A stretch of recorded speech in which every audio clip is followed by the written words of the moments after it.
all of the $3 white guys in this movie, besides Abe Vigoda, they were annoying me. There was one guy with this long dumbass mullet. He was annoying me.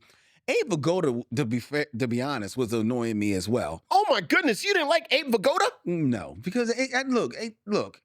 In 1994, Abe Vigoda was 108 years old, so he was sleepwalking through a lot of this. Will somebody give Abe some direction back there? Or give him a cookie or something? He was boring. I'll tell you who. Okay, I'm sorry. Yeah, I actually loved Abe Vigoda in this. I didn't love him. Young Junk! Hey, welcome to the Micheaux Mission. 2 men, 1 podcast, every black film ever made. My name is Len, a.k.a. the Len guy. I'm trying something new here. And as always, I'm joined by my partner. Hey, this is Vincent Williams. All right, we are in the second half of August, this summer of 2025. And that means we are going to be dipping into Vincent's selections for this month, starting with a trip to 1994 and Wesley Snipes and Michael Wright. Yeah. In Sugar Hill. Yeah. A thrilling little drama starring Teresa Randall, Clarence Williams III. Yeah. Bondi Curtis Hall shows up. Yes, he does. And Abe Vigoda. Abe Vigoda. Fish himself. The fish himself. The fish himself. I have a friend who's a comedian. Well, shout out to Rick Younger. And he had a running bit for years where he would talk about Abe Vigoda is still alive. Well, like people thought he was dead, and Rick was like, Abe Vigoda is alive. I know. So whenever Abe Vigoda only just died. I know. 2016. I know. So whenever I think about Abe Vigoda, it's like, oh, it's too bad that he's not still alive. I know. So, but yes. There you go. That is what we will be reviewing on this stop on the Micheaux Mission as we stream from Young Junk, Philadelphia's premier video podcast palace. We are streaming to YouTube, where every one of you are out there in the chat. Hello, missionaries. Good evening, one and all. Vincent, I was real curious about you choosing Sugar Hill because it dawned on me as I was watching the film that, one, I hadn't seen this movie since I saw it in the theaters. Yeah. It's been forever since I've seen it. Yeah, this absolutely. movie. I can absolutely see that. And 2, this is a movie, considering that this is Wesley Snipes probably at the height of his powers. Absolutely. But it's a movie that people don't talk about. Yes. Often. It's one of these movies that has kind of got lost to the sands of time. Why do you think that is? We should probably talk about that during the review. Okay. All right. But I didn't know if that necessarily be a part of the review. I do think there's something there. Okay. To why it's kind of like got lost in the cracks. And I do think, well, we'll talk about this because I do think it's a fascinating document to look at in 2025 because of a few pop culture phenomenon that are current. But yeah, we'll talk about it. But first, we're going to talk about what you have to say, missionaries. All right. Or your emails. That means it's time for Missives from the Missionaries. So what else is going on, Len? We have emails, Vincent. Ooh, missives from the missionaries. Ooh.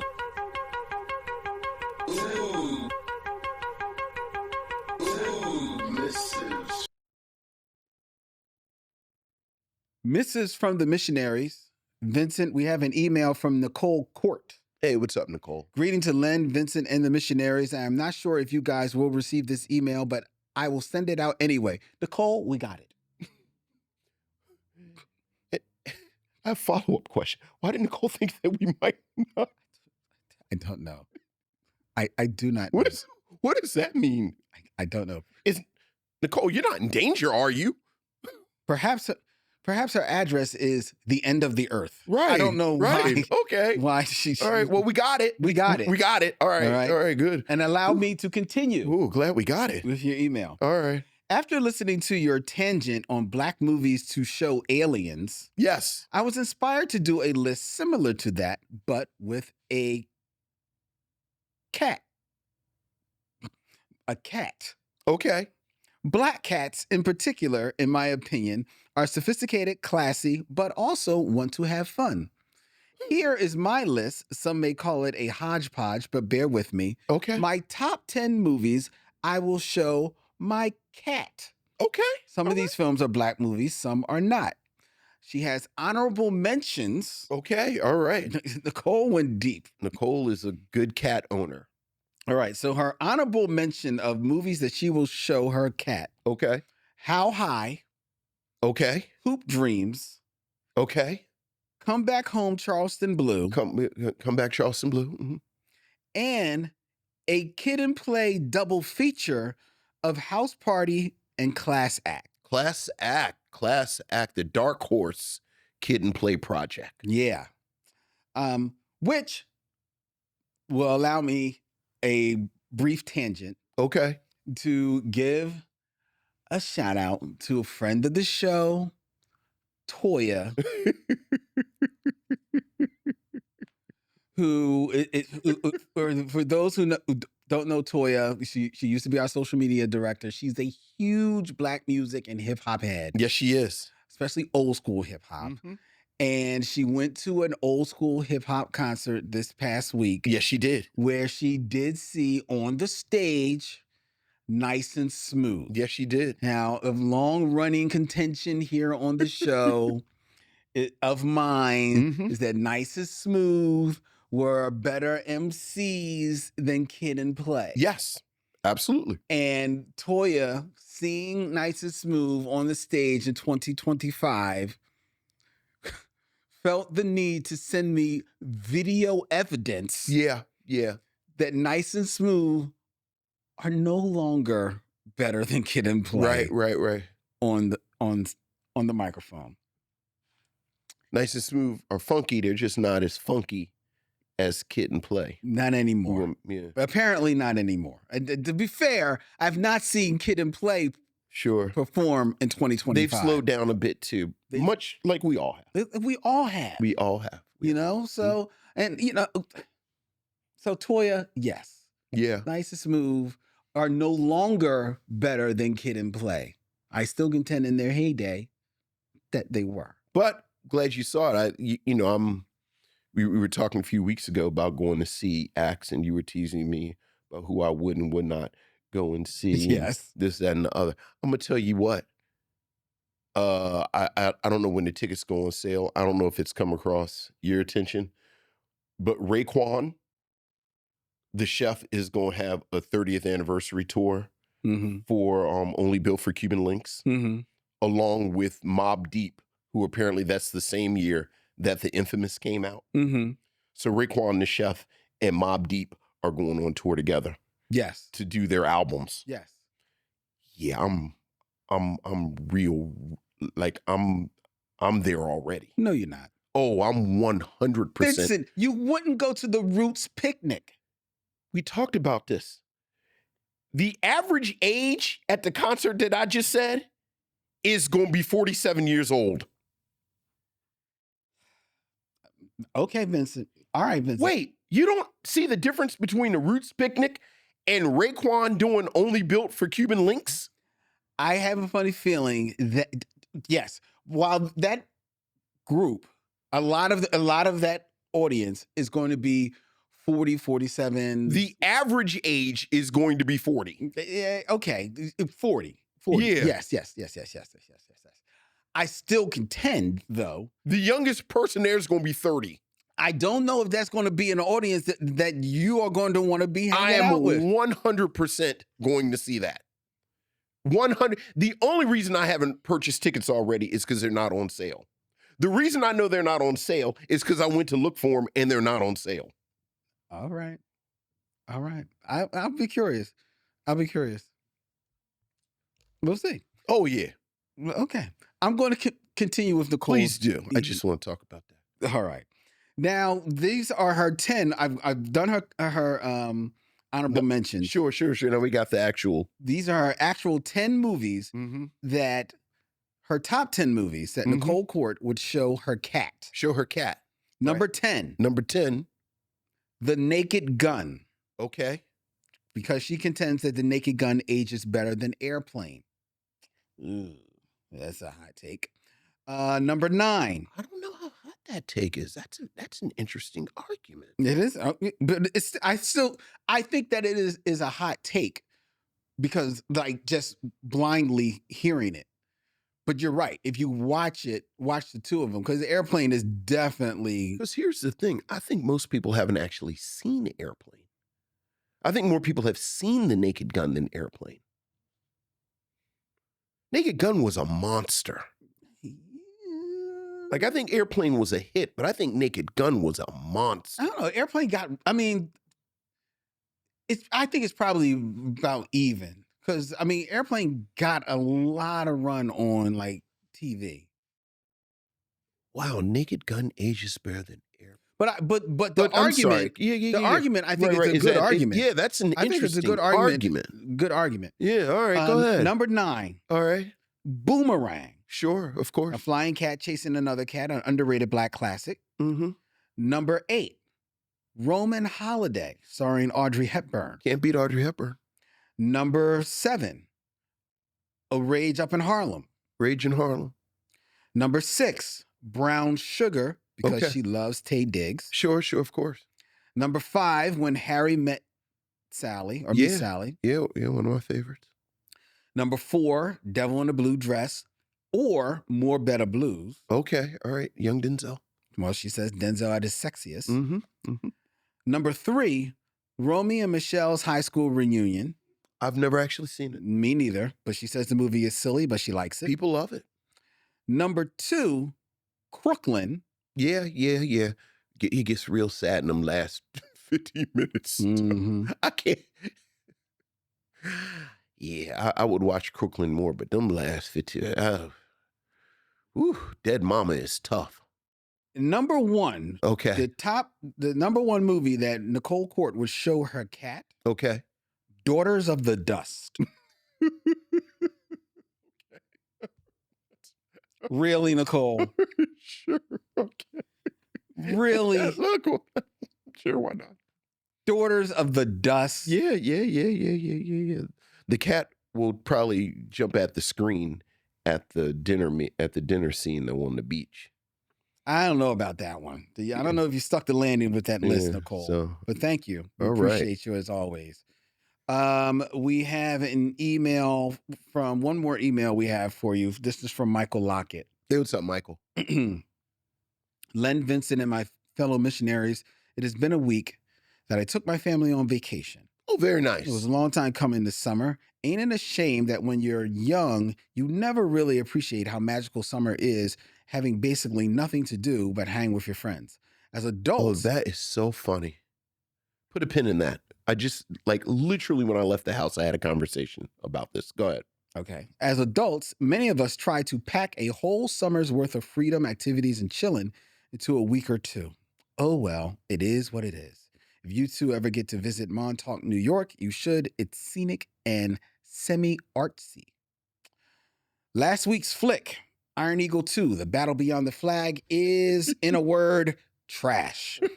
I do not hold this against Lou Gossett Jr. at all. I'm a fan of this franchise as it had Lou Gossett Jr., and it was a turn off your brain and kind of enjoy the fare. That said, you did some bare minimums when it comes to your production, and they didn't hit them with this outing. Could have been better, wasn't, but hey, that's okay. The Wayback Machine dropped me with you too, and The People Under the Stairs. Oh, yeah. And special guest co-host Vincent's son, Adam. Oh, that is so funny. I'm about to talk about Adam. The little made that review even better. Just when you get into any discussion, we get the little voice interjecting with force. I love it. I had forgotten about this flick and really enjoyed it. So much bad horror, thriller, suspense gets churned out. You miss or forget a lot. This was well done on a minimal budget, like when writers and directors who can't talk about Black culture in a real way decide to not really try. I think that's what you did here, and it works. He has a quick question for us. But what did you want to say about Adam before I get to it? No. It's just a super tangent just because he brought up, like, we were, like, Adam is in between summer camp ended and school starts next week. Yeah. And he's just, he's not doing anything. He's just sort of hanging out, playing on the Switch and looking at videos and playing. And we were talking about, like these kids and their schedules and how it's so different. Like just like Michael said, like, I remember as a kid, it really was unstructured. Yep. For the vast majority of the summer. Like, I think if we were good enough, baseball maybe spilled over a couple of weeks. Like, if you got to the playoffs. For a few years, I went to Boy Scout camp. But besides that, it really was, you just kind of went outside at 10. And we were just talking about that. Like, I remember a lot of days I would skip lunch because, if you came inside, you were in play. Like, if you came inside and depending on how dirty you were or how musty you were, your mother would say, hey, what's going on? Go ahead and take a bath. And once you took a bath, that was ball game. Like, you couldn't go back outside because now you're taking a bath. So you just, it was a lot of catch can around. Like, you hungry? I'm not hungry. I'm not, you drink out the hose and just stay outside all day. But, so many of the kids just don't have that. I don't even know that life because, one, we never went to camp. Okay. Ever went to camp. And as soon as my older brother, who was 7 years older than me, was old enough to kind of like be home on his own, during the summer, we were home with my brother Aaron. Okay. And so we went outside, like you said, 10 o'clock. We were outside probably, I guess maybe like 10 o'clock. Yeah. Because if I remember, Sesame Street came on at 9 o'clock. So we would be outside by 10 o'clock. And we be outside. Like, right. Lunch, what? I don't know. Right. Like, and if we did have lunch, we could go in and come back outside. Right. We were running in and out. Yeah. My mom, we would see my dad would come home first, and sometimes he drove, but a lot of times he would, because he worked in town, he'd take public transportation. So he come walking up the street, and every kid in the block goes, "Hey, Mr. Webb, hey, Mr. Webb, hey, how you doing? How you doing?" And then we walk him back to the house, and then we sit on the steps, and then we go play. And then my mom, she worked at Gimbel's. But my dad would have to go pick her up from the train, and sometimes he would go, if my brother was going out, he's like, we have to go with him to go get my mom.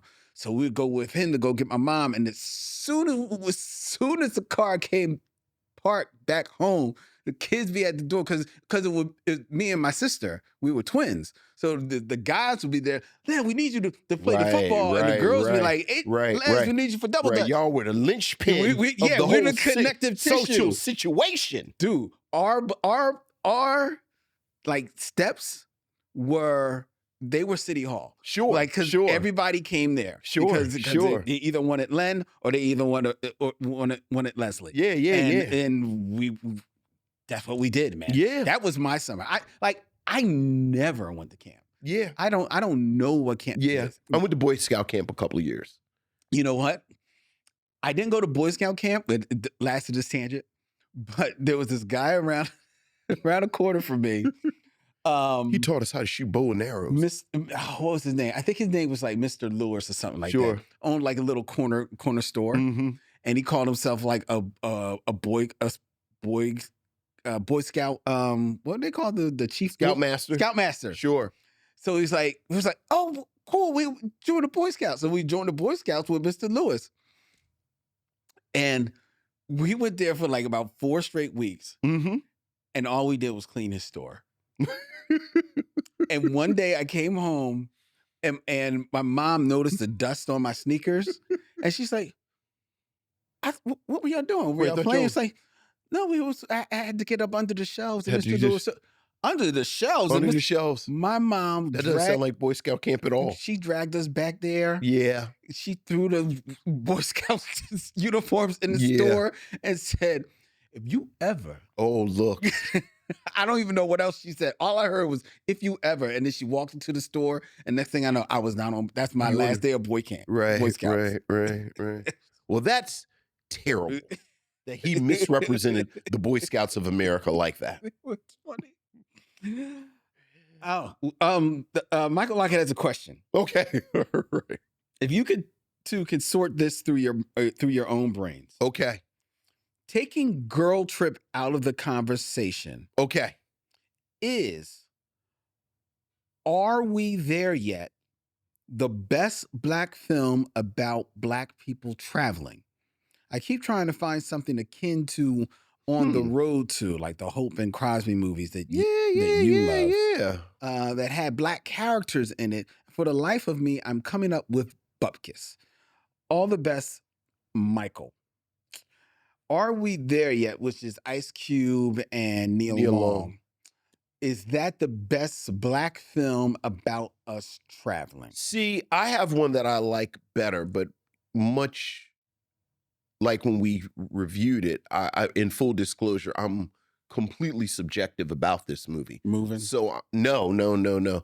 I'm always going to pick Bustin' Loose. That's what I meant. But the question is that I'll ask you, because you don't have just the sheer love that I have for it. Do you think Bustin' Loose is better than Are We There Yet? No. Okay. No. So Are We There Yet is still the winner for you. Can you think of another film? I don't know. Wait, did he say comedy or just film? He just said film. Get on the Bus. That is a better movie. Get on the bus. That's 100% about us traveling. All right. Yeah. Get on the bus. So is there a better traveling film than Get on the Bus? Wow. I can't think of any. Snakes on a Plane is not as good as Get on the Bus. I'm going to assume. We're not going to go Snakes on a Plane? No. Snakes on a Plane not in play? No, it's not in play. Not Snakes on a Plane? Snakes in the plane. Okay, so not Snakes on a Plane. It's not in play. We're not going with Snakes on a Plane. Yeah, I can't think of anything else. There's because I'm thinking about like small moments in some movies, but the movies aren't about the traveling. Right. Because I was actually thinking about Uptown Saturday Night, but that's everything that takes place after the cookout. When they go driving and Sidney Poitier is on the end. That's what I'm saying. That's what I'm saying. I'm thinking of these moments. Right. So I can't think of anything. Yeah. I think Get on the Bus. Yeah, we might go with Get on the Bus. Yeah, that might be it. Yeah. And that's not a bad one to land on. No. Because it's an excellent film. Right. I love Get on the Bus. I just rewatched that maybe about a year ago. Yeah. Oh, yeah. That was good. It's a shame. It's a shame that there isn't a real kind of comedy that jumps out, because much like Michael, and I know you're a little ambivalent about the Bing Crosby. I don't like him at all. Oh, you're right. You're not even ambivalent. I didn't want to. I'm not a Bob Hope fan. Not a Bob Hope. Yeah, but are you not a Bob Hope fan because he was an asshole, or you don't like Bob Hope, like as an entertainer? I don't like Bob Hope the man because he was an asshole. Yes. And what I've seen, and that I understand. And what I've seen of his work, yeah, and I don't like. I recognize that he was this institution, but do you get it? Like, do you get it? That no, honestly, you don't. So you don't even understand why he got the tap. No, I don't. I don't because I don't think he's that like he has that much charisma. No. Okay. All right. Like my guy was Jack Benny. I understand it's two different sides of the coin, but my guy was Jack Benny. They both were built up by their writers into the personas that they were, but I think Jack Benny's was more authentic. He was a more gracious comedian. Again, I'm not talking about them as men, because well, yeah. I mean, he was a better man. Like they're all racist and anti-Semites and sexist. To some level, yes. To some level, yes. No. I'm agreeing with you. Right. You're saying to some level, like trying to give them a little space. No, all of them were terrible. I agree. I think Jack Benny. Were they contemporaries? Would they Yes. be contemporaries? Yes. Oh, that's really interesting then. Yeah. So now my question to you, old-timey Len.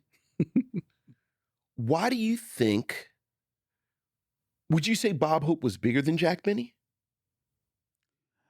I think he became the bigger star. Yes. Why do you think that is? Well, Because I agree with you. I never put them together until you said it just now. But when you said it, I immediately said, oh, Jack Benny would have been murder in those movies. because Bob Hope was more, and the personality that he built himself up to be was more of an extrovert, and he definitely played up, doing all of the USO shows. Those made him huge. So you think that translated to opportunity? Yes. In Hollywood as well. And it's because he became like the superstar master of ceremony. Yeah. Oh yeah. Oh yeah. Because until Johnny Carson comes around, he was the guy that hosted all of the Oscars. Right. Like he was that guy. Okay. I also think Jack Benny's humor, which is why I think he ages better, I think his humor was a little sharper and a little edgier. Oh, so much. Like sharper is the word. Like Jack Benny was quietly ahead of his time. He was. He absolutely was, which is why a lot of the great sitcoms, all the way from Seinfeld to Curb Your Enthusiasm, the Larry Sanders Show, all of them, they know that they owe a debt to Jack Benny. Jack Benny was also cooler than Bob Hope. Like Jack Benny quietly had almost Rat Pack energy. He did, but he was like the Rat Pack's, well, appropriately enough, because Bing Crosby started it. He actually kind of strikes me as like their cooler older brother. Yeah. Because I think what makes him cooler though is because he was comfortable in his own skin. Yeah. Right. That whole persona. Yeah. Like he was just a cool dude. Yeah. He wasn't trying to keep up with the Joneses. No. He wasn't trying to run with all these Hollywood guys and everything like that. He kept to himself. He had his wife was his co-star on the show. Jack Benny was cool. Did he have some issues? Like you said, they all did. Look, man, right. But yeah, it's a shame we don't have a breezy film like that we can really point to. We really don't. I think like the closest we have, I'm saying the closest we have, I was going to say the Sidney Poitier, Bill Cosby movies, and even then it's really only the first two. And they're not travelogues. They're not travelogues. Yeah, I just mean that genre of two comedians. You kind of throw them in a car and then things unfold. Of course, we don't really do a lot of comedy teams. Well, we've talked about that. Yeah, we've talked about it. Not. It's Kid and Play. It's Cosby and Poitier. Yeah. Oh, I mean, even in the past 10 years. Like, past 10 years. Like it's like The Rock and Kevin Hart. It's The Rock and Kevin Hart. That's it. Yeah. As far as like teams, unless you want to go Cube and Mike Epps. Yeah, and they haven't done anything. And it's been a minute for them, and those weren't really as much as you wanted them to kind of be brief. Now, I think had they stayed together, I think that Cube and Chris Tucker had an opportunity to do that. Yeah. Like but Mike Epps and Cube, I think they had different energy. Yeah. And it just didn't work. Yeah. Good question, though. It is a good question. That's a good question. Who I think they also thought they were going to have it. They thought they were going to have it with SZA and Keke Palmer. Keke Palmer. I'm not giving up on them yet. Yeah, but they need another film. Well, they need a better film. They need some seasoning. Well, Keke's got seasoning, don't you think? No, I mean as a team. Okay, yes. As a team. Yeah. As a team. And he took. The shame of it is, Boy, you're probably going to say exactly what I'm about to say. The shame of it is that nobody thought in their prime. Go ahead, say it. To take You're in my Tichina head. Arnold. There it is. And there Tisha it is. Campbell, and give them a show or a movie. I wish I could go back in time and strangle people at these studios for not just giving Tisha Campbell and Tichina Arnold a development deal. Yep. And tell them, do your thing. Just whatever you want. If they were think if they were in their prime now in the time of streaming. Dude, right now, I I know Tichina Arnold. It's so funny. I see these clips of The Neighborhood, and everybody is just well fed. They got that network money. They got that network money, man. Like skin is just glowing. Like everybody, like the suns are glowing. They're like everybody just well fed, and so I know that Tichina Arnold doesn't need to do anything, but I would murder for them to have a Netflix show with 10 episodes of women in their however old they are, late 50s, early 60s. And just give them a what was it, Fran and Gracie and Fran? Yeah, just a black Fran and Gracie. Yep, whatever that was. Just look here, just whatever you just go. And they can bring all their girlfriends on to guest star. Come on. I would eat that up so hard, man. Make it so. Oh my goodness. Make it so. All right. All right. When we're in charge, there are going to be some changes around here. Oh yes, there are going to be some changes around here. All right. All right. All right, that's your emails. If you have thoughts that you want to share with us, please email us at micheauxmission@gmail.com. That's MICHEAUX@gmail.com. I'm looking at all the people in the chat that have joined the chat. Lisa Alexander is in the chat, shouting out for Queen of Slim. Hey, what's up, Lisa? Yeah. Yeah. I mean, they are going traveling. Yeah, yes, they are. You really not like that movie. She was the worst lawyer in the history of lawyers. She was. It infuriated. Because that I've decided Queen wasn't actually a lawyer. She was like a Tyler Perry character. I am a lawyer. I am an attorney. Look at me. I have briefs. I am a lawyer. There were things that happened in that film, and I was like, now, I'm not a lawyer, but I've watched a lot of Law and Order, and I just feel like as a lawyer-matician, you should be making other choices. Hey, what about Johnson Family Vacation? I thought about Johnson Family Vacation. Vacation. It's not a good movie, though. I was about to say, the problem is it's not that good. Yeah, it's not good. Right. It's not good. It's a shame. I'm trying to think of travel when I got nothing. To be fair, it's not like there's a lot of travel movies. Right. So in general. Right. There you go. Right. All right. Now it's time for us to play the Game of Kings. Yes. Or, as better known, as 6 Degrees of D'Urville Martin. All right.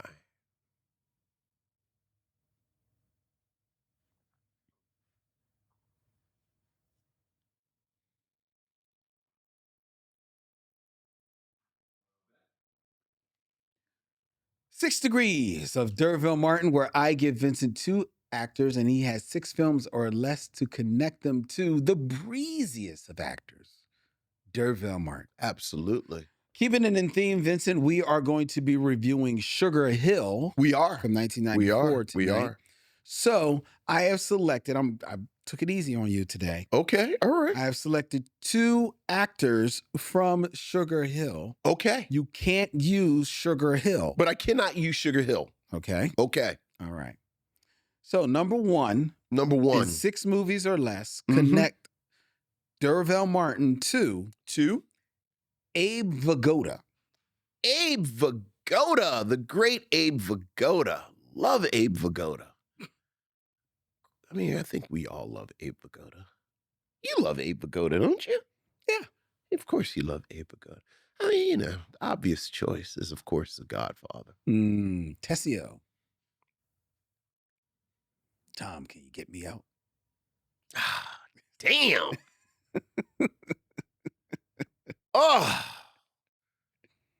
Nobody plays just sort of hangdog. There were moments in this film I was just like, can someone just go get Abe Vigoda and escort him out?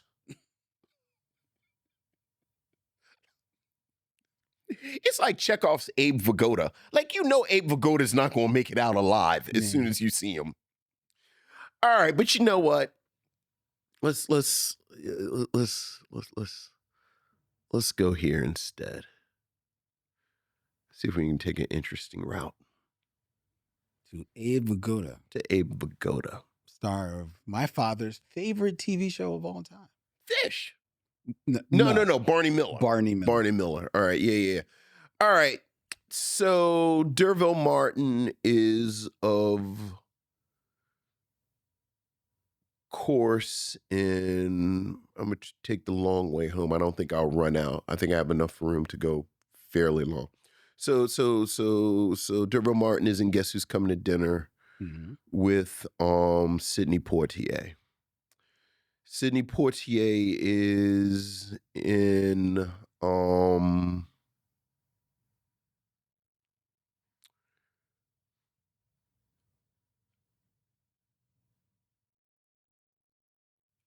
Paris Blues with Diane Carroll. Diane Carroll is in The Split with Jim Brown. Jim Brown is in 100 Rifles. Yes. With Burt Reynolds. Yes. Okay, so that's 4. So I still have 2. Okay, but Burt Reynolds is in one of the greatest films ever made. Not the greatest, but maybe the second greatest, because the first one is the greatest. But he's in Cannonball Run 2 with Abe Vigoda. Remember Abe Vigoda's in Cannonball Run 2? Or maybe you didn't remember that. I did not remember that. Slipped. Yeah. It slipped my mind that he is in Cannonball. Cannonball Run 2. Now there's a travel film for you. It's not okay. It does not age well. That's because you have no love in your heart. No, it's because I have taste. Yeah, see, all right. When's the last time you seen Cannonball Run? We had this conversation like a year ago. Yeah. Like I watched it. And the whole time I watched it, I was like, first I was confused and then I was sad for you.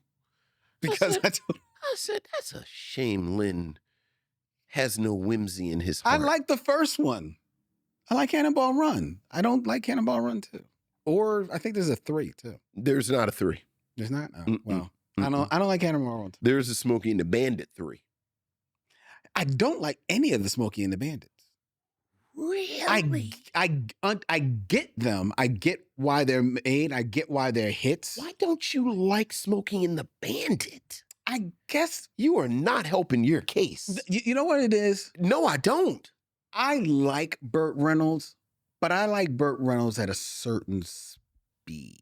Okay, and what speed is that? And I think in Smokey and the Bandit, like he's just a little bit too full of himself. And see, that's what confuses me. Because if you had said you don't like Burt Reynolds during this period, which would mean that you didn't like Cannonball Run, then I can see the logic in that. I think he's way more pompous in Cannonball Run than he is Smokey and the Bandit. Yeah, but I think Cannonball Run, because of all the different characters, is a funner movie than Smokey and the Bandit. Right, but you said the Burt Reynolds thing. Oh, so it's enough that it offsets the Burt Reynolds part. Right. Like, Burt Reynolds is my least favorite part of the Cannonball Run movies. No, I agree. He's not my favorite part of it, but there's so much other stuff going on that I can still enjoy the movie. And don't get me wrong, they're all pale comparisons to the greatest Oh, travel movie of all time. It's a mad world. Sure. But I like it enough. Sure. I love Smokey and the Bandit. Okay. Like, I actually love Smokey, and that's quietly the Jackie Gleason that I really like. Like, I know obviously Honeymooners Jackie Gleason is better, but oh yeah. Oh, see, I like the Hustler Jackie Gleason. I mean, that's a good. I mean, that one is better than Smokey. Like, let's be clear. That's my Jackie They're Gleason. all better Jackie Gleasons, but I like that one. First of all. And then Smokey and the Bandit is actually hilarious as it goes on, because I don't know if the producers figure it out or Burt Reynolds is just so much of a pompous ass that they just aren't going to match it. But I love how almost in the middle of the film, Smokey and the Bandit, you can see everyone figures out that Jackie Gleason is the real draw. Right. I actually am just sitting here tickled that people have tuned in to see us review Wesley Snipes and Michael Wright in Sugar Hill. Yeah. But they have sat through 30 minutes of us talking about Bob Hope, Jack Benny, Burt Reynolds, and Jackie Gleason. Look, you know what it is? You know what it is? It's no telling where we're going. You know what it is. You can't eat an hour before you get in the pool. You know what it is? Who's next? Oh, I forgot what we were doing. Oh, it's number two. D'Urville Martin. Oh, God. All right. In 6 films or less, connect D'Urville Martin to Von D. Curtis Hall. Oh, Von D. Curtis Hall. You know I love some Von D. Curtis Hall. Yes. Mr. Cassie Lemons. Yeah, Mr. Cassie Lemons. You know, the bad part is whenever I see him, I always say, I don't believe it. Because remember, that was him in Coming to America.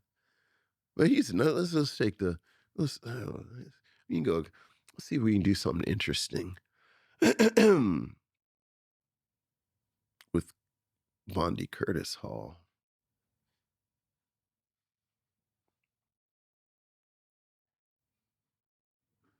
Oh, because I've been thinking about him. Because we didn't thank everybody for coming out to our showing. No, I was going to do that. Yeah, and we chose for yes. Yeah, but I've been thinking about so who I've been thinking about. Of course, you can thank everybody. You kind of like just. Well, you said you were going to, so Okay. I assumed you were going to do it afterwards. Yeah. But my point, this is all stream of consciousness. So okay, all right. How do I want to get here? Again, we're going to be interesting. D'Urville Martin is in. I'll see if I think I have enough. I'll go a long way home again too. D'Urville Martin's in Sheba Baby with Pam Grier. Pam Grier is in Jackie Brown with Samuel L. Jackson. Samuel L. Jackson is in School Days with Kadeem Hardison. Samuel Jackson? Yeah, okay. Remember, he's right. Is it true what they say about mission men? Yes. Kadeem Hardison, you ready, Len? I know where you're going. No, you don't. Okay. You have no idea where I'm going. I don't. Because Kadeem Hardison is in Rappin' with Mr. Eric LaSalle. And Eric LaSalle,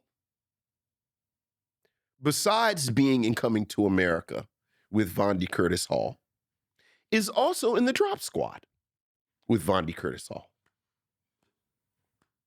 Very good, Vincent. How you like that? How you like that back road? I'm glad you took that road. I'm glad you did that. Congratulations. Okay. And also, I want to congratulate you also on creating a new rule for the Micheaux mission. What's the rule?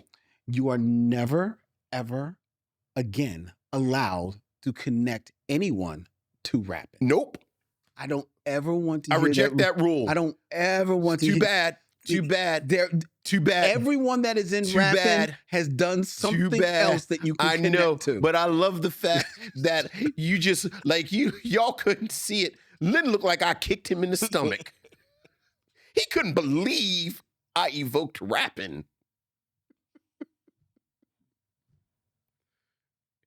And then you were angry. Like, you couldn't even believe that I had spun rapping up in this.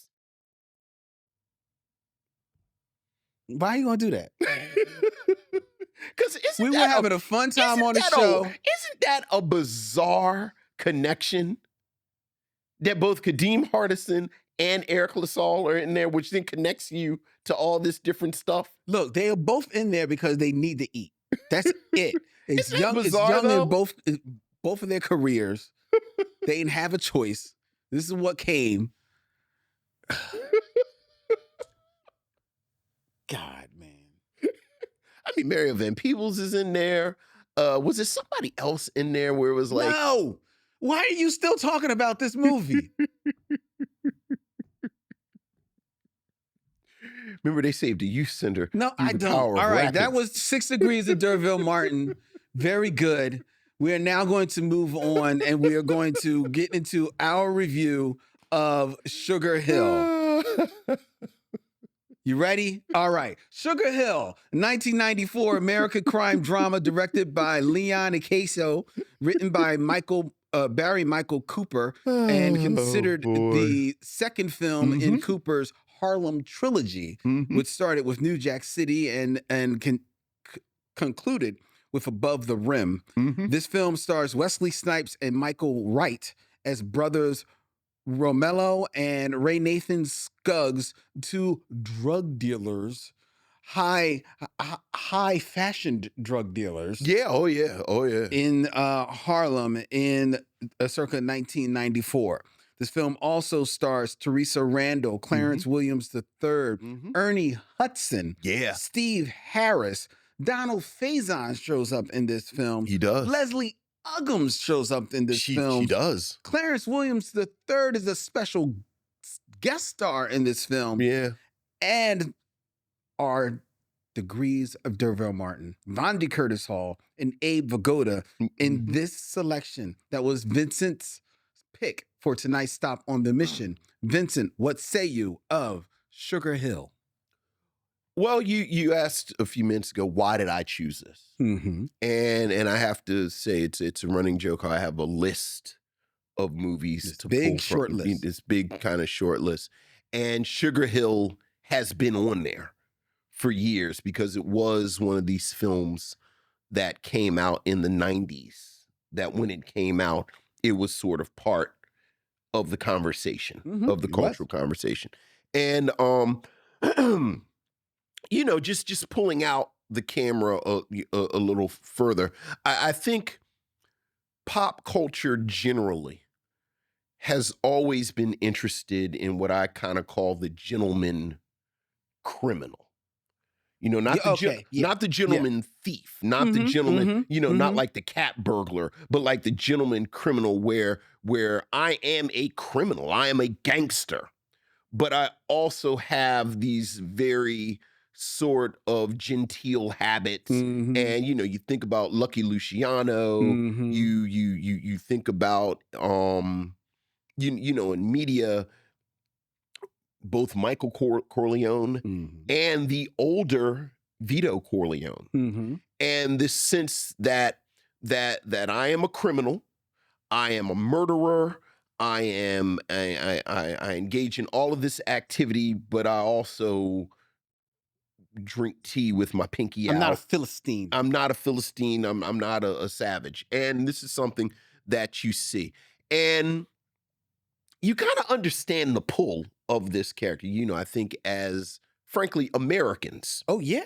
We are drawn to the outlaw. Yeah. And with the gentleman gangster that I'm talking about, you can have your cake and eat it too. Like you can have the outlaw but he also is not ruggish, thuggish, gonna be, putting his feet up on the table and knows how to use a fork. Mm-hmm. This character gets complicated when he's black, though. Because the thing about a Lucky Luciano, the thing about the Godfather and these gangsters is that as this gentleman outlaw figure, you can separate them from the consequences of their crime more readily. Like for everything we talk about with Lucky Luciano and the mafia and so on and so forth, by and large, at least as far as the popular understanding of them is, they didn't prey on Italians. Like, we are the Italian mafia, but we don't prey on other Italians generally. The problem with the black gentleman gangster, and now, you bring in, just generally, is that by and large, the victims are also black. Yeah. So now, as an audience, as someone who likes this character, we have to have this real almost disassociative state of how we deal with them. Right. And in pop culture, they do it in a couple of different ways. You think about, certainly during this period, I think it gets even sharper because of crack. Yes. And everything that came with the crack epidemic. So you look at the pop culture figures from this moment, and, you have something like Hoodlum, but that's a period piece. Right. And even the way they talked about Hoodlum, he was almost damn near a freedom fighter for black people in Harlem. A few years after this, I always think about Denzel Washington in American Gangster. Okay. Where again, Gentleman gangster. It's a gentleman gangster. It's Denzel Washington. He's wearing a suit, and you still sort of, because it's a period piece, you can kind of separate it a little bit. And then certainly, I'm in the midst of this rewatch of The Wire, and I think you could argue Stringer Bell kind of fits into this a little bit. I'm not a fan. I haven't watched it, so I might be wrong. But from what I understand, I think it's Ghost in Power kind of fits into this. And there's this tension between I'm a gentleman, I play chess, I listen to jazz, but I'm also a drug dealer. And for me, that tension is the most interesting part of this film. As you said, this is a film about these two brothers, Romelo and Raynathan, played by Wesley Snipes and Michael Wright, and they are drug kingpins in Harlem. And we find out through their backstory that their father used to be a petty dealer. Everyone is, of course, working for the Italian mafia, and now the brothers have moved up, and now they are working for the same Italian mafia. The biggest figure is, of course, played by Abe Vigoda, but Abe Vigoda and his cousin years ago beat up his father. Now his father has succumbed to drugs. We also find out that their mother was a drug addict. Like, there's a very complex backstory to these brothers and what is going on. And of course, as often happens in these films, the main character, in this case Romelo, played by Wesley Snipes, wants to get out the game. Of course. Like, he has all of these complicated feelings about being in here and so on and so forth. And again, I think that is interesting as a concept.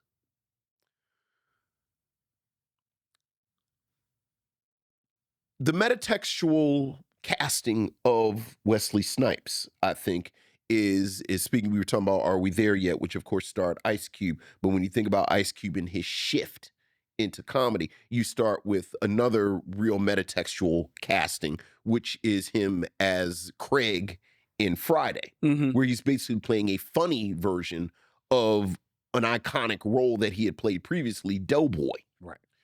Similarly, Wesley Snipes playing Romelo, and as you said appropriately enough, because this is the second part of Barry Michael Cooper's Harlem Trilogy, Wesley Snipes, of course, also played Nino Brown in New Jack City. So this is almost a gentleman version of Nino Brown. The execution, I think, stumbles for a few reasons. First and foremost, as you can kind of glean from what I said about the backstory, this is a complicated, this is a lot of details. A lot of plot. And frankly, it's enough plot just there to make a whole movie. Unfortunately, it's the 90s, and the other real text that has a lot of influence over how we tell these stories are the black buppy rom-coms. So in the midst of this crime drama, there's this riff on Brown Sugar and Love Jones and you know, again, sort of the black comedy where Wesley Snipes is playing a Taye Diggs role as a romantic lead with Teresa Randall. And it just is no reason for it besides establishing that Romelo is a heterosexual man. That's it. And you know, look, I get the instinct. Look, I think 1994 Wesley Snipes is really sexy. I think 1994 Teresa Randall is absolutely hypnotic. Like you know, me and Teresa Randall just, so like you understand you've got these two amazingly sexy, amazingly beautiful people. Put them together. The problem, once again, going back to the time, is that you never get a chance to see them develop as a couple. Like they have hints of moments. Like there's a moment where they first met, which quite honestly is one of my favorite moments in the film, where they meet and she's come to the club with a dress with the tag because she wants to return it. And Wesley Snipes gets to do something besides be brooding and thoughtful, and gets to be playful for a moment. And then Teresa Randall also gets to be playful. But it's just a moment. It's just a quick moment. And for the vast majority of the film, you have the two of them walking together, and Terrence Blanchard, you know, God knows I love Terrence Blanchard, but Terrence Blanchard and his...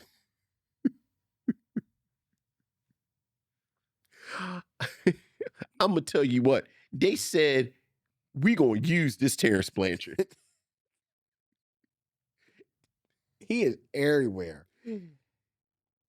They Terrence Blanchard you to death. Oh my God. In this film. Well, he's got a lot of lifting up to do. And they're walking together, and it's almost like a version of what you see in Zoolander, where Zoolander and Hansel have the look off, where the both of them are just sort of out mugging each other.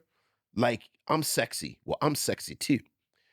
And it's just sort of jammed in there. And because that has to be jammed in there, it takes time away from the main storyline. Which is where you want to be.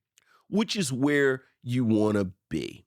So although it pains me to say it, if I had to make cuts to this film, I would cut out the entire subplot with Teresa Randall. And it must be bad, because what I just said is, we have Teresa Randall. Let's get Teresa Randall out of here, which is sacrilege. The other thing, I was never really sure what Michael Wright was doing. Michael Wright plays Raynathan's brother, and of course, he plays Raynathan, Romelo's brother. He plays Romelo's older brother, Raynathan, and Raynathan, as an older brother, was on the front lines to a lot of this backstory. Like, Candy Alexander shows up for a very harrowing first scene as the mother, who ODs, but Raynathan is the one who helps her, Ties her off. off. And then when his father is beat, Raynathan is up there getting beat. So you get the sense that Raynathan has seen things that Romelo hasn't. Yes. So you understand he's a little bit more off kilter than the more thoughtful, more introspective, more cerebral Romelo. But I kept wondering, is he supposed to be high? Michael Wright plays this character like his other iconic character, Eddie Kane Jr., but he plays him from the Five Heartbeats. Like Eddie Kane Jr. after he's a drug addict. So he's flailing around. He's sloppy. He's got a gun that he's really loose with. Real quick trigger. I'm just talking about his mind. Yeah, you're talking about his mind. I'm talking about talking about Boy Scout camp. Just general gun safety. Well, that's true, yes. Like it's just hanging, about to fall out of his dinner table belt. He's swinging it around. I'm like, I don't know if the safety is on. I feel like someone should intercede with him in this gun. And it's such a jarring tonal shift because the film wants to be this introspective character study of this man struggling with the contradiction of what we're talking about. So he's a lot. There are pieces in here I like. I was joking. I do like Abe Vigoda. And I think Abe Vigoda brings more of Abe Vigoda to, I think the script is overwritten. I think this is Barry Michael Cooper's second script after New Jack City. And frankly, I think Wesley Snipes and Alan Payne do most of the heavy lifting with that script in New Jack City. Similarly, I think Abe Vigoda is good because he's Abe Vigoda. And the director whose name, frankly, I forgot. Liana Keese. The best compliment that I can give him is there are moments when he just gets out the way. I think there are moments with Abe Vigoda like this. I think anyone who watches this movie talks about Clarence Williams III. And, Clarence Williams III, frankly, I think is a taste. Like Clarence Williams III in this moment, this kind of post-Purple Rain moment, is always going to take a big swing. Yep.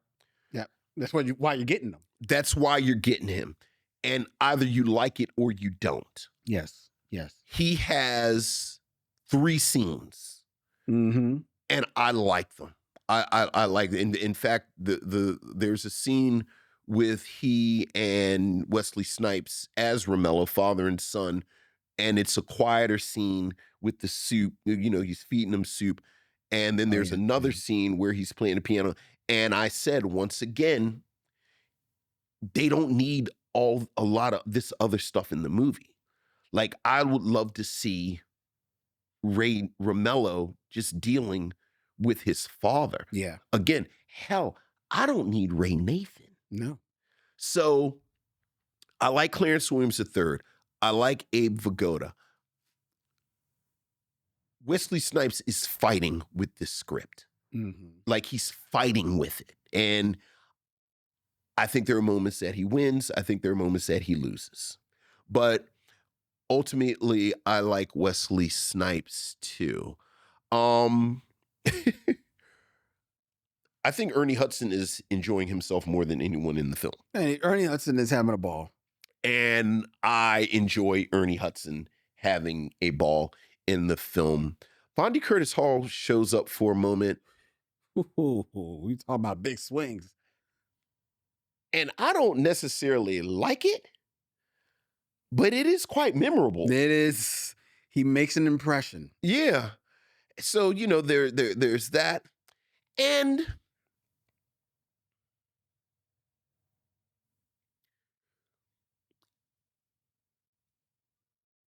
I want to talk about the end more because you feel like it's it's one of these films that you can tell Barry Michael Cooper wanted to give this character a happy ending. Mm. But you can also tell that just morally, it felt like he had to pay a price. And it kind of meets in the middle, so that I found the ending strange. Oh, that's a word. That's a word. So that eat the meat, leave the bone.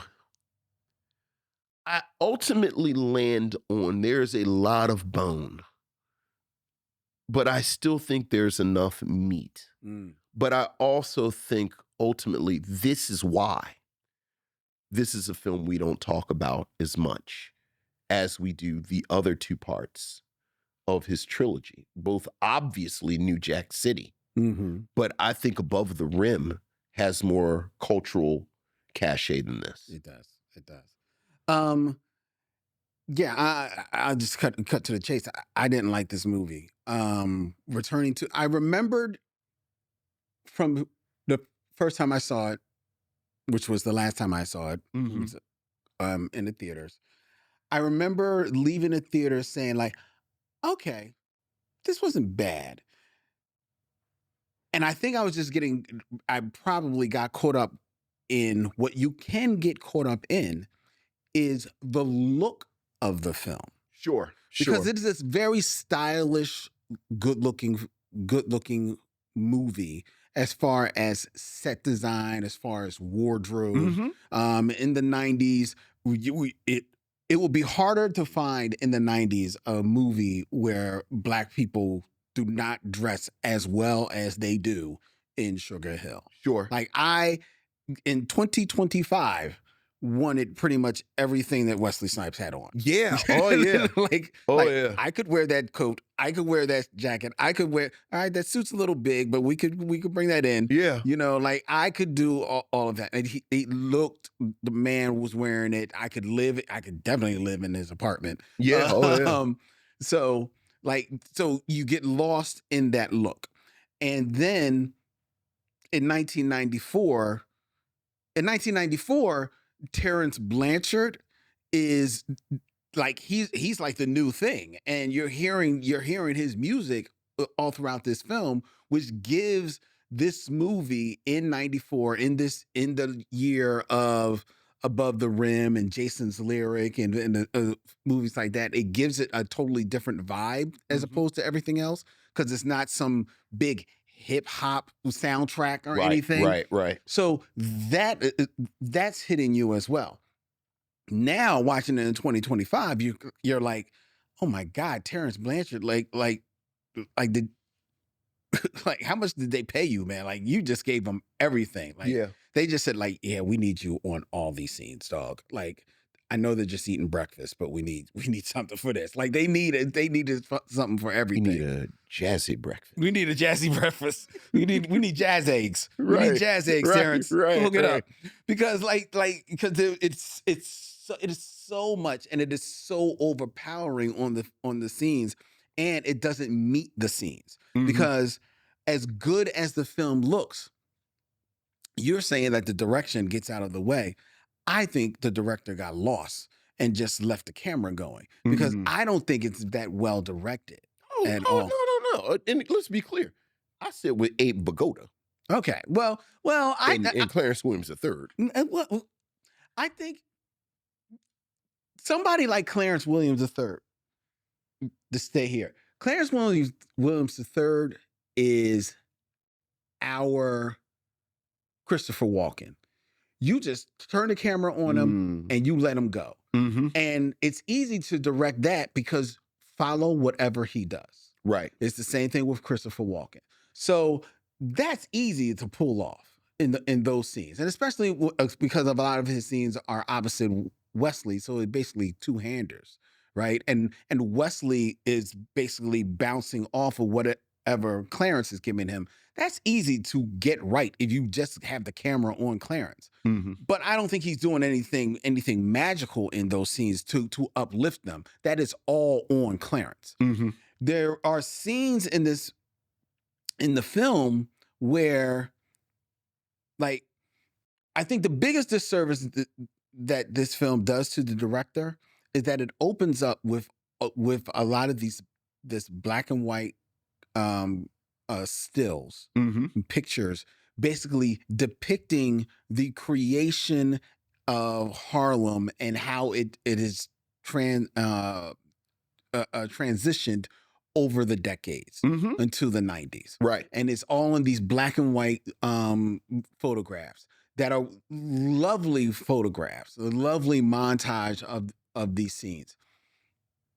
And that, with Terrence Blanchard music, sets you up like, all right, I think we're in for something pretty cool. Oh. And the second it comes off those photographs, the black and white photographs, to Wesley Snipes in his apartment, it's in color. He's laying in the bed. There's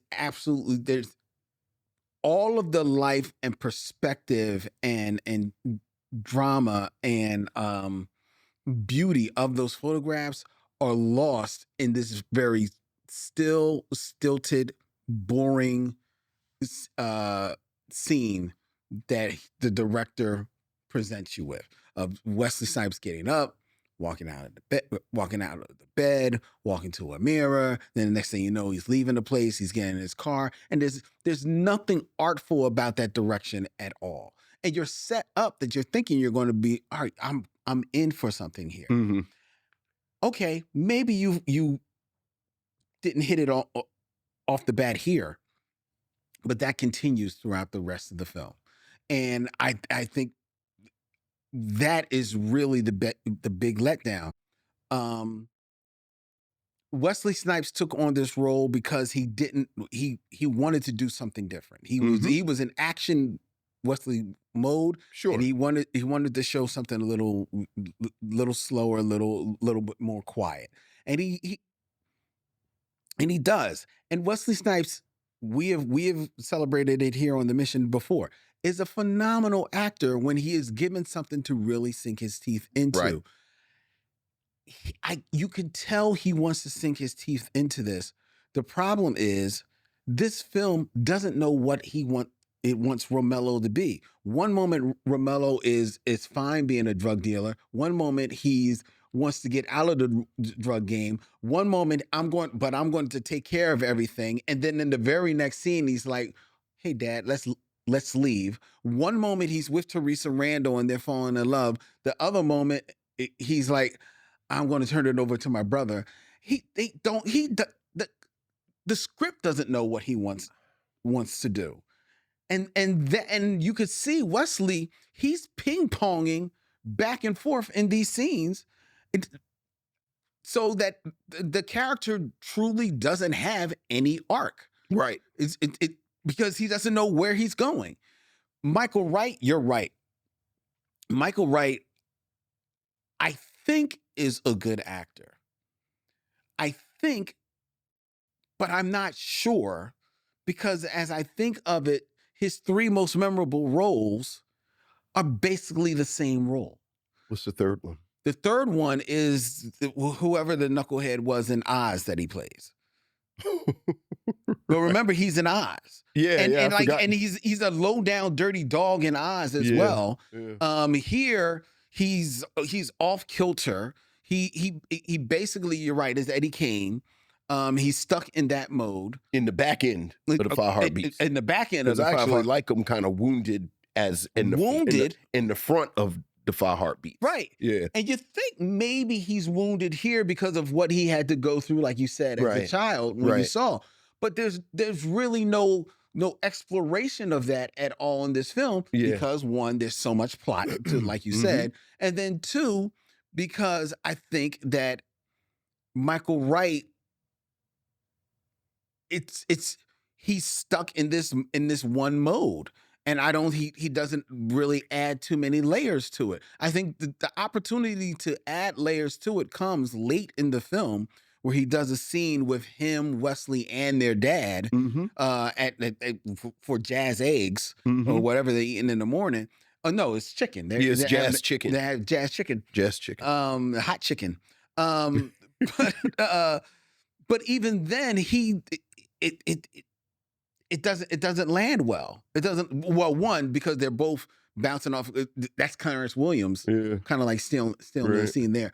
Someone where he has the gun kind of looking like Bill Cosby as Mongo Slade. It's like his gun is just all in I was this. like, dude, Sitting down for check-in. Can somebody get him a holster or something? Or put it on the table behind you or something. Yeah, like, so that was annoying me. Yeah. All of the $3 white guys in this movie besides Abe Vigoda, they were annoying me. There was one guy with this long dumbass mullet. He was annoying me.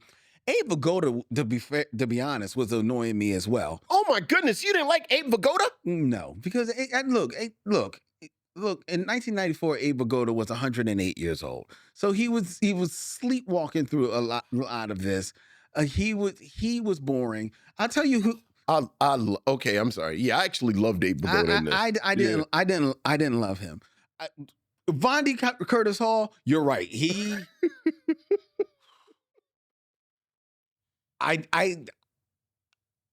have never seen this Vondi Curtis Hall if you've never seen Sugar Hill. Go with physically abusive sexual assault basketball player. But that was a very disturbing scene. Yeah. That was a very disturbing scene to see.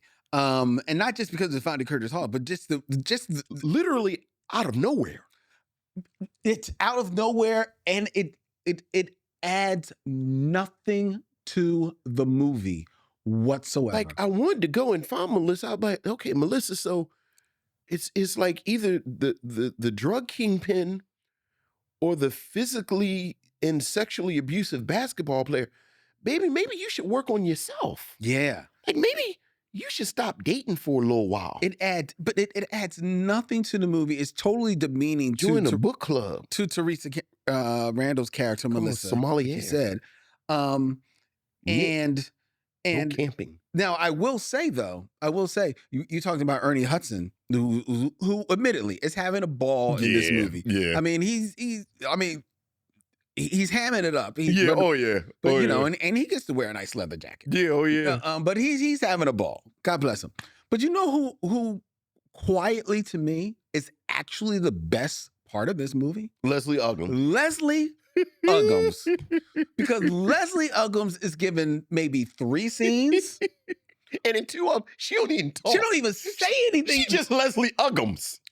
But even in those scenes, even in the scenes where she says nothing, Leslie Uggams, immediately you feel, oh my God, that's Melissa's mother. Mm-hmm. And you can see exactly what is going on in her head. You know the whole history. You know the whole history between the two of them. I agree. You know what she's coming from when she steps into the room. I agree. And without anything. And she is so... The whole time I'm watching this movie, it's like, why? We talked about Tachina Arnold and Tisha Campbell. Why is nobody doing anything with Leslie Uggams? God bless Cecily Tyson.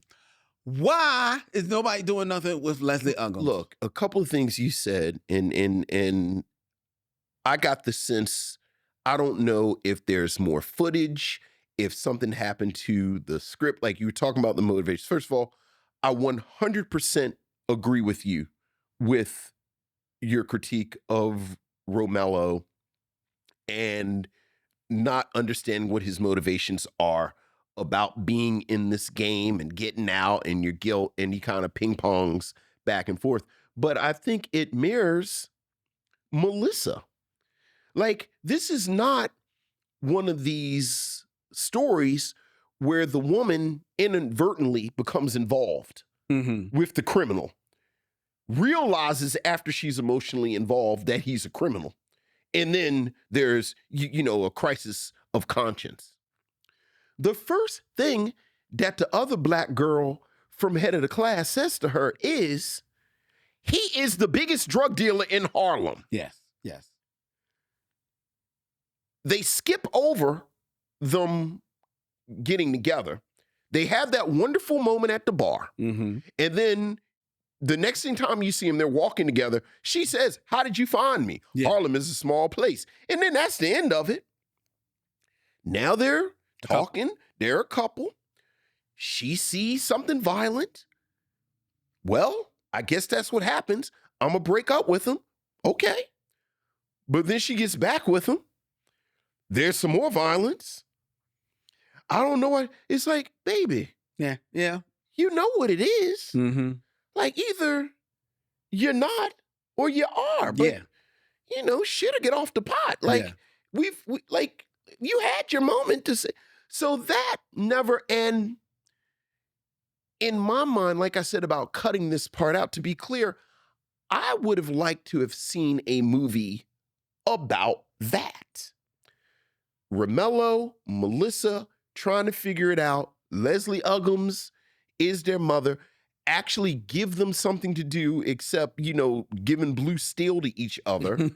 In this one moment, because I think Wesley Snipes can be funny. Yes. Wesley Snipes can be charming. I think Teresa Randall, the same thing. Like, this actually could have been a nice thing, but much like you, this was the film that you get more Leslie Uggams. Yes. Yeah. And they, they just jam in there. Conversely, I was thinking, because again, I'm in the midst of a rewatch of The Wire. You ever think about how much, or how little rather, Avon Barksdale and Stringer Bell are sexual beings on The Wire? Yeah.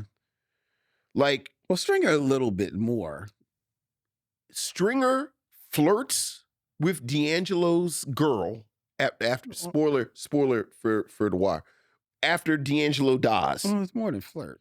Okay, he sleeps with her. Okay. But even that is almost him, that's him as a sociopath. Yeah, fair. Stringer, they killed one girl who was in the apartment who was talking crazy in the first season about I'm gonna tell on you. And then they get the strippers for him when he gets out of jail. But you never, like this show was on for 5 seasons. You never spend time with them as like, they don't have girlfriends. Yeah. They don't have wives. Yeah, they don't have lives. They don't have, and none of the 4 kingpins do. Marlo has a girl, but then, but when we see her, he kills her as his sort of rite of passage into, the violence. Personally, Prop Joe, you never see anyone with him at all. But you understand why. Like, we don't need that. Well, yeah, to be fair, in The Wire, the only person, there's very few people that you see their personal lives. And even then, it's really the season that's more about the politics that you get into it. You see McNulty's life. I mean, McNulty's is always, but he's he's always got some motion. But he's always messing up with it. Right? Bunk is a hound. I mean them just as sexual beings. Okay, I mean, hell, Weebay got a son. Yeah. Cheese got a son. Like, it's motion. Did Cheese have a son? Oh yeah, Randy is Cheese's son. That's right. Yeah, Randy is Cheese's son. That's right. So I was thinking about, so much of this film is devoted to Romelo has to be a sexual being, but the film doesn't need it. Not only does it not need it, but again, it's about realism. Like, this thing already comes in at 2 hours and 3 minutes. I know. That's the other thing. I'm like, really? Like, anytime a 2-hour movie is still overstuffed, it's too much going on. Yeah, especially a drama. Especially a drama. But, again, I think. You wanted to talk about the ending. Right. Because, again, I think there's this tension. And now I'll bring in something like Training Day. Where audiences, and I'll say Black audiences in particular, I'm thinking about the moral universe of really successful Black creators. And of course, the lodestone is Tyler Perry.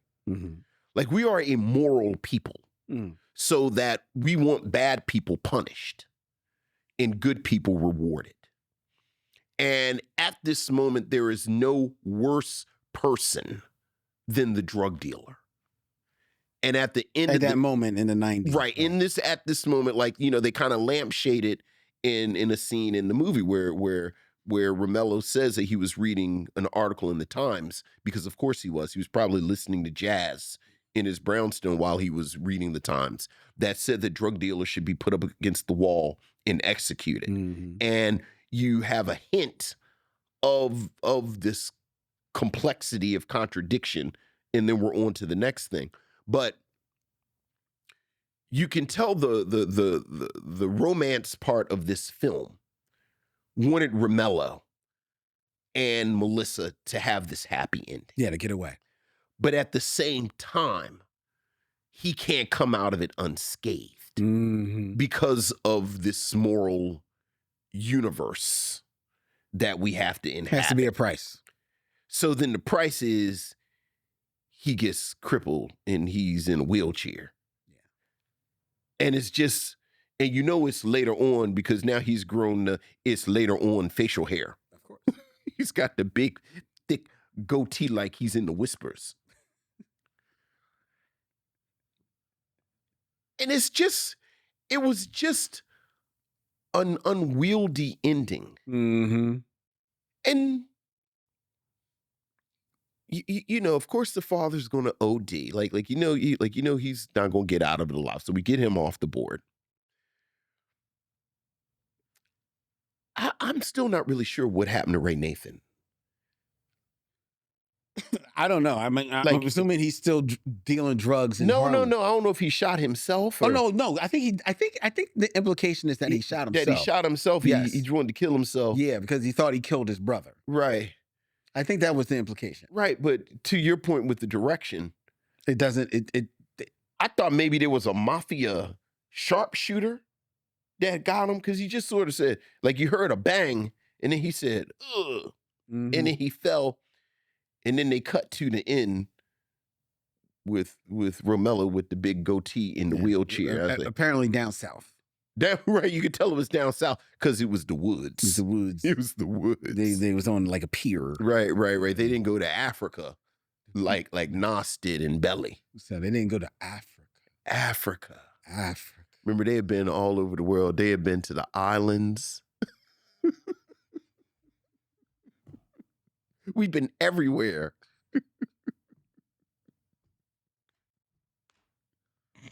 Oh God.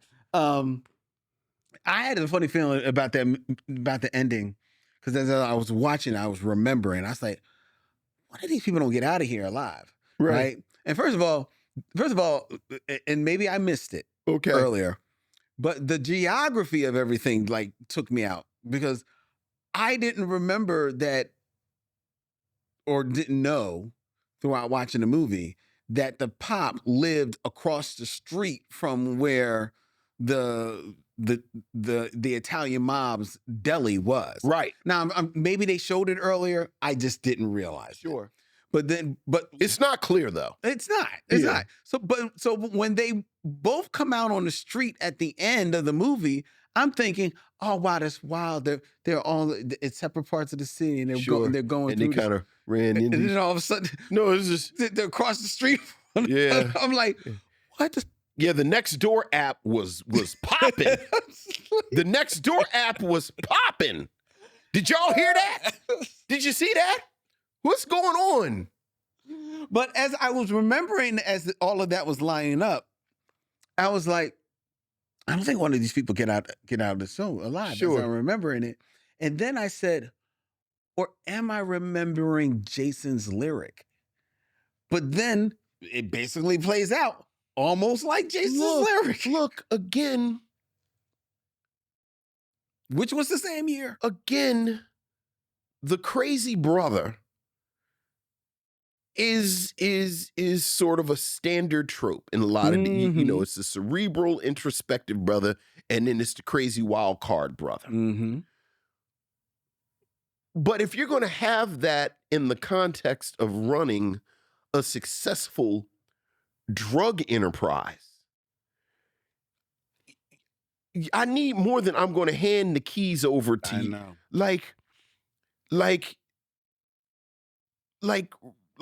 this, Romelo, this is not going to end well. Yeah. So either you want it to be like this, or you're going to set something else up, or again, the motivations didn't really line up. No, not at all. As logically as I think it could have, which, I don't know if this is the script itself. I don't know if the editing of the film, there was more footage that could have filled in the book. Because I think there were a lot of jumps in logic and jumps in, because when Stephen Harris's character got murdered, then I thought they were at war, but everyone's still kind of chilling. Yeah. Then Raynathan killed the Italian guy, and I said, "Oh well, I saw Goodfellas like this. I know how this played out. Like I know, like eventually, like at some point, you're gonna think that you're going to get made, and you're not, because you always have repercussions. But then everybody's still just sort of chilling there at the club, and so it didn't really make sense. A lot of it. Speaking about not making sense, and after this we can start wrapping it up. But going back to Stephen Harris' character, who was Goggles, who he was his best friend, known him for 18 years, and tomorrow we're going to have a big event, and I've known you forever, and certainly we're going to grow old together. Yes. Yes. But let me just sign my name to this death certificate that the script is clearly giving me as I talk about the baptism for my new baby, and I can't wait for you to be there. It's like him and what's my boy's name? What's my boy's name from Scrubs? Oh, Donald Faison. Donald Faison. Yeah, I'm certainly going to make it to the end of this film, and then I'm going to go off to college. Yes. And live a wonderful, peaceful life. As I ride my bike with Chekhov's gun. Literally. But anyway, back to Stephen Harris. Yeah, back to Stephen Harris. And speaking of baby, so he's got a wife. Got two children. And one of his youngest child is about to have baptism. Yes. Right?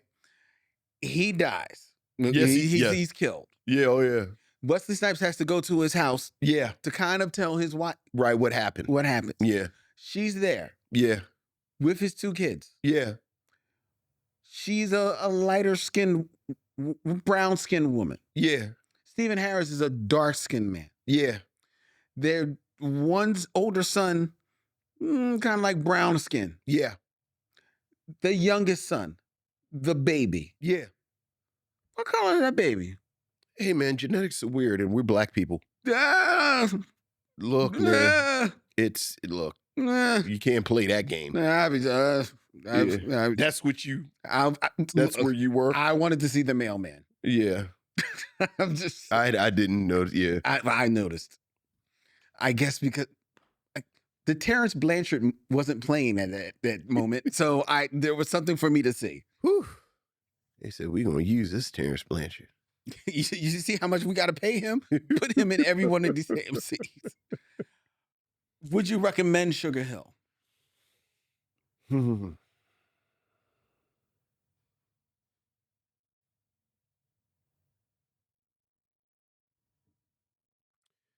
I am still going to say yes.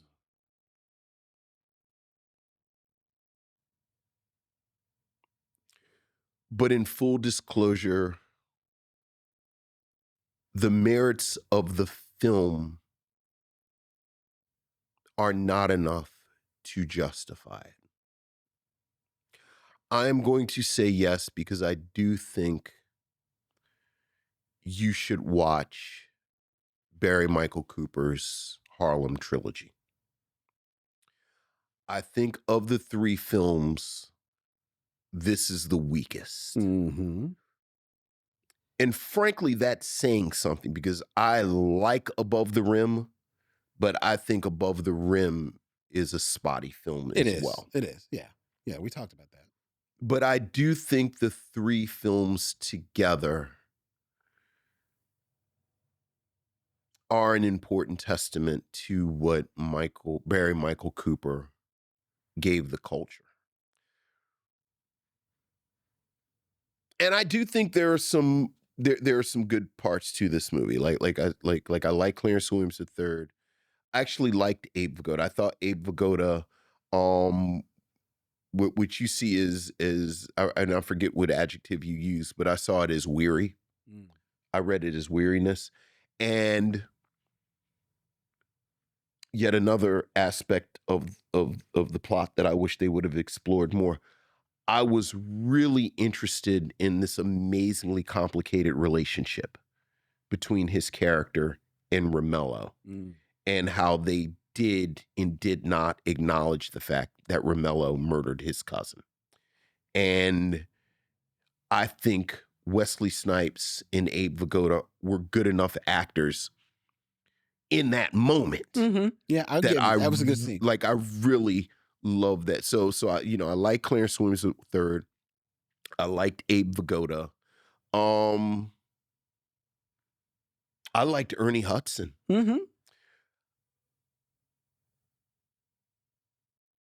I think visually, Wesley Snipes and Teresa Randall are nice to look at. I think we talk about this 90s aesthetic. We talk about this 90s moment. I think the images that we talk about from the 90s, your Denzel Washingtons, your Nia Longs, like just these stills and images. And certainly we talk about Wesley Snipes, and I don't think we talk about Teresa Randall enough, just that the image of Teresa Randall. But I think there are nice images of them in here, so that coupled with it being part of Barry Michael Cooper's trilogy, I would recommend it. Okay. Yeah, I'm not going to recommend this. I can't recommend this at all. I think that, honestly, to me, as far as the Barry Michael Cooper of it all, I think you can watch New Jack City and Above the Rim and you're fine. I think unless somebody tells you that, oh, he did this Harlem Trilogy, you wouldn't know and wouldn't care. Sure. So, because I don't think that the films really speak to each other in any real meaningful way. And I certainly don't think New Jack City or Above the Rim speak to this film at all. So, I don't need that for it. I think that Clarence Williams III is doing good work in here, but I think there's other places where you can see Clarence Williams III doing just as good or better work. I think Michael Wright is stuck in a mode that was better done in The Five Heartbeats. Yeah. And actually, because it was a series, actually is able to play more levels of this role in Oz. I don't even remember it. Am I going to have to rewatch Oz? No, you don't. Okay. Talk about depressing. Yeah. I think Wesley Snipes and Teresa Randall, great to look at. And it would be nice if there were more Teresa Randall projects out there where she is the lead. But never got the break. She didn't get the break that she deserved. I also think that another reason not to watch this film is I don't want anyone to see that scene with her and Von D. Curtis Hall. I understand that it's art. It was a film. And does she get the better of him kind of at the end? She does. But it is a disturbing scene that is fully gratuitous in this movie. It could be lifted up and out of this movie. That is 100% correct. And I don't think, and I would not want anyone to have to sit through that scene. I'm willing to bet Von D. Curtis Hall doesn't cape for this scene at all. Sure. So I wouldn't want anybody to do that. And overall, I just don't think the movie, for the themes that it wants to explore, I think there are other films that have those themes kind of running through it. The whole brothers relationship. I just caped up for one in Jason's lyric. I think that's explored there a lot better in that film. And I'm not even that great of an Alan Payne fan, but I think it's explored better in that film. So at the end of the day, as good looking as a movie as it is, I can't recommend Sugar Hill. You know, the funny thing, speaking of Alan Payne, it's like Wesley Snipes leaves New Jack City and makes this. Alan Payne made a version of this movie too. What was that? The Blue Hill Avenue. Blue Hill, yes. Yeah. Yeah. So that's kind of weird. And I don't remember. I don't remember being a fan of that film. I'm not sure if I've seen it. I know. Yeah. I could see the poster. Yeah. Yeah, I'm not sure I've seen it. Almost wish we were doing Blue Hill Avenue soon, but. Well, you haven't dug into that short list yet. Yeah. Sure, it's there in the back of it. Yeah. But that is our thoughts on Sugar Hill. But you be the judge. Go check out Sugar Hill for yourself. All right? There you go. Before we tell you what we're going to be reviewing next week here on The Mission, I invite you to follow The Mission on all the social medias of your choice, whether it's Instagram. We are also on Threads. We are also on YouTube at Micheaux Mission. On YouTube, you can subscribe, hit the bell, and be notified of when we go live and when we put up all of our new videos and shorts. You can also find the Micheaux Mission on the podcast catcher of your choice, whether it be Spotify, whether it be Apple, wherever you find podcasts, you'll find the Micheaux Mission, which is brought to you by the good people at Podglomerate who make podcasts work, such as ours, with streams every Tuesday night at 7 p.m. live here from Young Junk, Philadelphia's premier video podcast, Palace. If you want to book yourself in one of the fabulous studios that they have here at Young Junk, go to youngjunk.com and make it happen. And before I forget, shout out to each and every one of you who did come out to join Vincent and I and our good friend Stephanie Watts at the Bryn Mawr Film Institute last week for our screening of Rush Hour. It was a great time. We had such a good time. Hey, Dylan was there. Yeah. It was really good time there. And a film that ages surprisingly well. We totally did not expect remarkably well. It really held up, and there were a few people that had never seen the film before. For a lot of people, it was the first time seeing it on a big screen. Yeah, But it really held up very well. Right. It's a very strong film, and it was a great time. We will be returning to Bryn Mawr Film Institute in October. Yes, sir. And boy, do we have a movie that is selected for you. We're going to be announcing that next week, so stay tuned for that. All right. Speaking of next week here on The Mission, that's right. It is Vincent's next selection for our viewing pleasure. And Vincent, he did us all a favor. Oh, yeah. Because he has chosen. Oh, yeah. A undeniably great movie. Oh. I can look, I'm going to spoil it right now. We are both going to be recommending this film. Oh. Next week. An actual master class. Next week, here on The Mission, Vincent and I will be sitting down to review Denzel Washington and Gene Hackman in Crimson Tide. Right here on The Mission. Until then, he's Vincent, I'm Len, and in parting we say, we'll see you when it's time to meet again. Young John!